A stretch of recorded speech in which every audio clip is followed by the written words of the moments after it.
UP के कानपुर में देर रात बेसमेंट में बने होजरी गोदाम में लगी भयंकर आग। लोगों में मची अफरा तफरी। फायर ब्रिगेड की 3 गाड़ियों ने आग पर काबू पाया। दिल्ली के शाहदरा में महिला कॉलोनी के एटीएम में लगी आग। कड़ी मशक्कत के बाद आग पर काबू पाया गया। यूपी के सोनभद्र में दिखा तेज रफ्तार का कहर। कार बाइक में जोरदार भिड़ंत हुई। बाइक के उड़े पर खच्चे। हादसे में बाइक सवार 2 लोगों की मौके पर मौत। कार सवार 5 लोगों को जख्मी हुए। घायल लगातार इलाज जारी। लखनऊ में पुलिस कस्टडी में युवक की मौत। एक दिन पहले ही घर से 2 भाइयों को उठा ले गई थी पुलिस। परिजनों ने थाने में टॉर्चर लगाया आरोप। और खबरों में आगे बढ़ते हैं। अगली खबर आपको बताएंगे। युवक की मौत के बाद बवाल। लोगों ने शव को सड़क पर रखकर विरोध भी किया और परिजनों की तरफ से भी गुस्सा। कुशीनगर में टायर में हवा भरने के दौरान हादसा। ट्रेलर के टायर में ज्यादा हवा भरने से जोरदार विस्फोट हुआ। पहिए समेत दूर जा गिरे। कारीगर की मौके पर मौत। सीसीटीवी में कैद हुआ टायर ब्लास्ट की तस्वीर। जब हमले इजराइल कराए तो ईरान ने मन बना लिया कि बदला लिया जाएगा और ईरान की तरफ से धमकी भी दी गई है कि जल्द ही बदला लिया जाएगा, यानी कि बदले की आग ठंडी नहीं हो रही। इस रिपोर्ट को आप देखिए।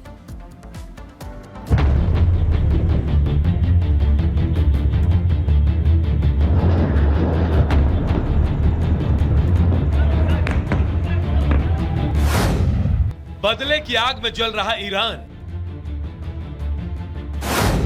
इजराइल ने जलाया तेहरान। खामनेई बना रहे बदले का प्लान।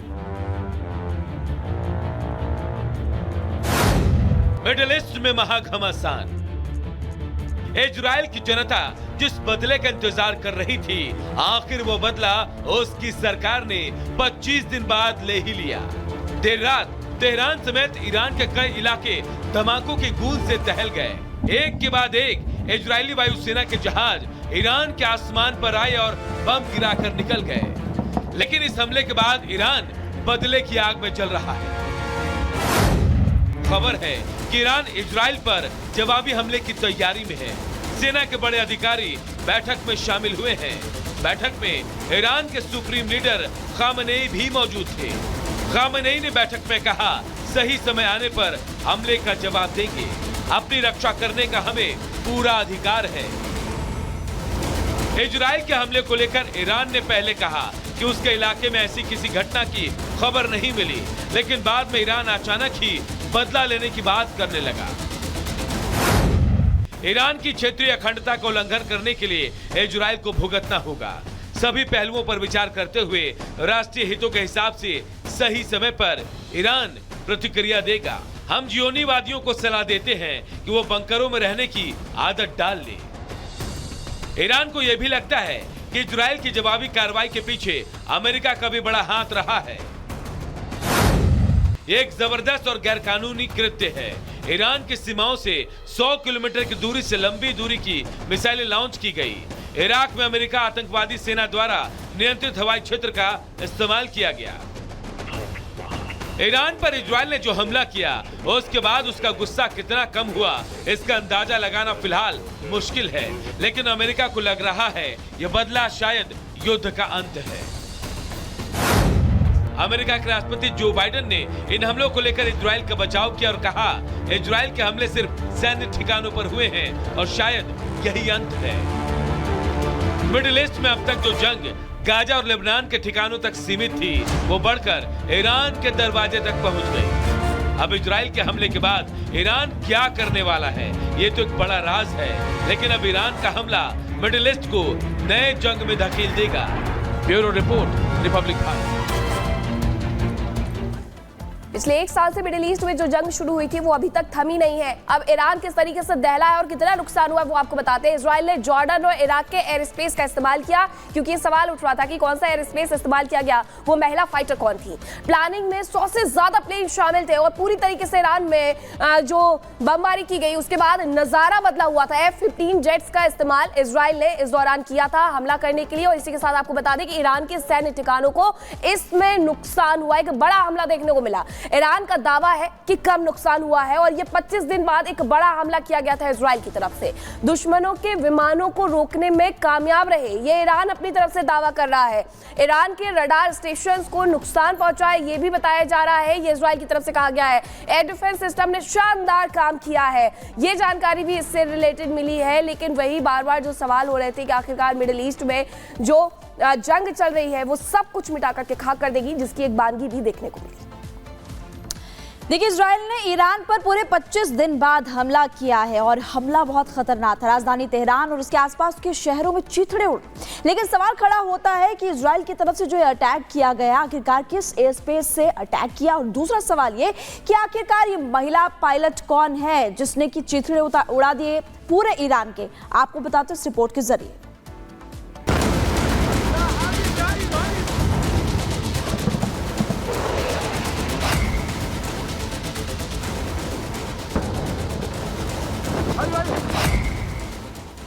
ईरान के लोग शनिवार की रात जब गहरी नींद में थे, आने वाले दिन को लेकर सुनहरे सपने बुन रहे थे, ठीक उसी वक्त इजरायली फाइटर जेट ने ईरान की राजधानी तेहरान और उसके आसपास के शहरों पर धावा बोल दिया। आईडीएफ के फाइटर प्लेन के पायलट ने ताबड़तोड़ बम वर्षा की, जिससे तेहरान समेत पूरा ईरान दहल उठा। जो सो रहे थे वो धमाकों की गूंज से दहशत में आ गए। जान बचाने के लिए लोग घरों से बाहर निकल आए, क्योंकि इजरायली लड़ाकू विमान प्रतिशोध ले रहे थे। ऑपरेशन डेज ऑफ रिपेंटेंस, ये वही ऑपरेशन है जिसके तहत नेतन्याहू की ब्रिगेड ने ईरान को टारगेट किया। और तस्वीरों में नजर आ रही ये वही महिला पायलट है जिन्होंने ईरान के चीथड़े उड़ाने के लिए लड़ाकू विमान F-15 की कमान संभाली। ईरान पर 26 अक्टूबर की देर रात इजराइल की तरफ से जो अटैक किया गया, उसको इजरायली महिला पायलट ने ही लीड किया।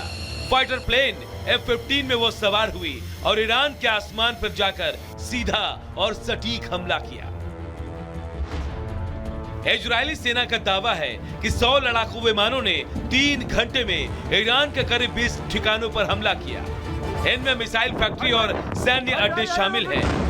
तेहरान के इमाम खुमैनी इंटरनेशनल एयरपोर्ट के पास भी हमला हुआ। बताया जा रहा है कि देर रात 2:15 बजे शुरू हुआ हमला तड़के 5 बजे तक जारी रहा। ईरान के खिलाफ इजराइल का प्रतिशोध इतना घातक था कि ईरान के 2 सैनिक मारे गए। मेजर जहांदी दे और लेफ्टिनेंट शाहरुख खिपर के रूप में इनकी पहचान हुई। इजराइल की वुमेन ब्रिगेड ने भले ही ईरान में तबाही मचाई, लेकिन अब सबसे बड़ा सवाल ये है कि ईरान में इजराइल के फाइटर जेट्स कहां से घुसे। किन देशों ने इजराइल को अपने फाइटर जेट्स भेजने का रास्ता दिया, क्योंकि जॉर्डन के एयर स्पेस में इजरायली फाइटर जेट्स देखे गए, लेकिन जॉर्डन ने इससे पूरी तरह इनकार कर दिया। उधर ईरान के सेना प्रमुख का दावा है कि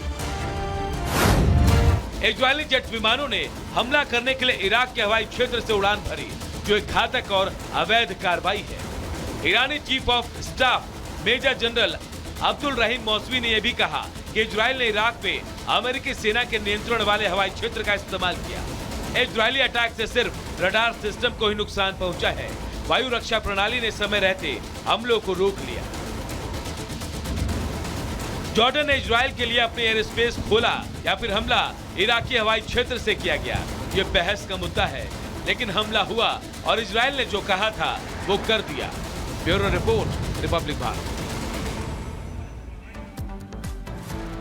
और बात बांग्लादेश की। बांग्लादेश में जिस तरीके से हालात बिगड़े, सबसे ज्यादा असर वहां पर अल्पसंख्यक और हिंदुओं पर देखने को मिला। और इसी को लेकर के मथुरा में जो आरएसएस की 2 दिवसीय बैठक हो रही थी, उसमें बयान दिया गया है। बिल्कुल, आरएसएस के सरकार्यवाह दत्तात्रेय होसबोले कह रहे हैं कि सभी को एकजुट रहना चाहिए, एकजुट रहने की अपील भी करते हुए नजर आए। इससे पहले भी कई बड़े नेता जो है वो हिंदुओं से एकजुट रहने की बात कहते हुए नजर आए थे। आप उस रिपोर्ट के जरिए बताते हैं कि आखिरकार उनकी तरफ से क्या कुछ कहा गया है।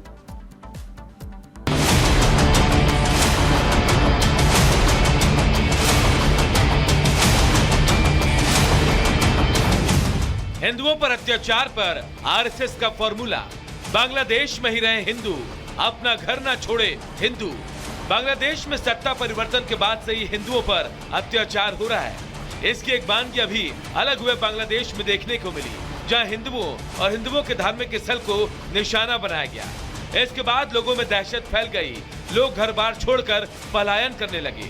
लेकिन अब आरएसएस ने हिंदुओं को एकजुट रहने का प्लान बता दिया है।